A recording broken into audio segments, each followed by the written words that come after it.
Story RH, le podcast RH qui ne vous raconte pas d'histoire. Bienvenue à toutes, bienvenue à tous.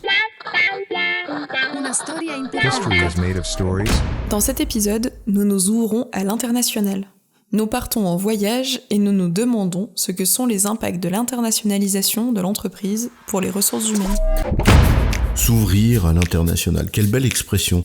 L'invitation au voyage, aller à la rencontre de l'autre, de sa culture, découvrir le monde dans toute la richesse de sa diversité. Allez, viens, on part. Ouais, t'emballes pas, Patrick, on ne part pas en vacances. Les seuls qui vont réellement voyager, si ça se trouve, ce sont nos produits, dans une soute d'avion.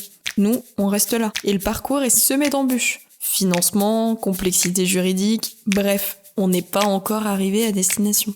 Et même sur le plan RH, l'internationalisation, ce n'est pas toujours évident, même si c'est pas le frein le plus souvent cité. Tant, si on s'y intéresse un petit peu plus près, le domaine RH dans le cadre de l'internationalisation, c'est pas si simple à maîtriser. Alors, quels sont les impacts RH lorsqu'on s'internationalise ? C'est quoi l'histoire ? L'expansion internationale d'une entreprise peut revêtir plusieurs formes.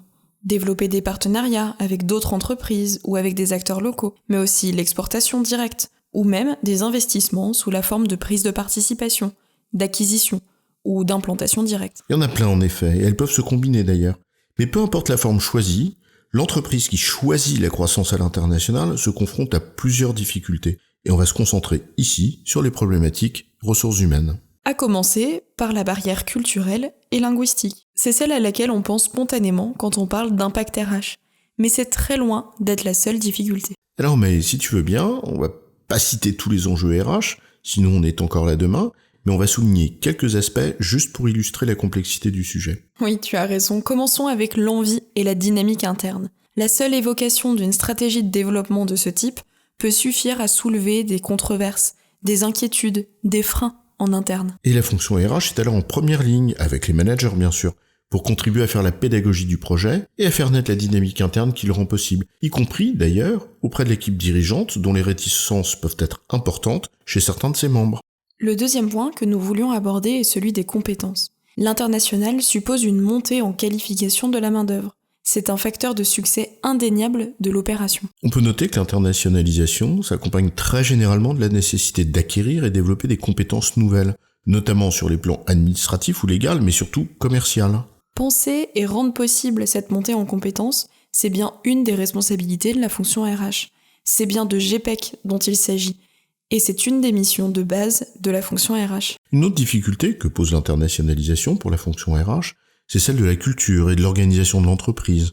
L'expansion internationale pose la question de la manière dont l'entreprise doit éventuellement s'adapter. Ça renvoie aux choix organisationnels qui répondent aux enjeux stratégiques globaux et locaux, qui sont, par nature, une expression visible de la culture d'entreprise. En outre, la question de l'autonomie et du contrôle des filiales, quand on choisit ce modèle d'internationalisation, c'est une dimension clé. Allez, parlons d'un dernier point pour la route.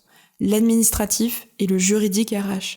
C'est d'une vraie complexité et il convient de ne pas le négliger. Mais attention, même si les problématiques légales et administratives peuvent constituer un véritable pinsum, il suffit de prendre le seul sujet de la paye pour s'en convaincre, le sujet qui nous intéresse ne se limite pas à cela. Et c'est d'ailleurs pour ça qu'on n'a pas commencé par celle-ci. Il n'empêche que c'est une problématique particulièrement vaste. De la complexité de la gestion des expatriés, en passant par la découverte de l'intégration administrative de filiales, notamment sur la paye, on n'a pas fini de se faire des nœuds au cerveau.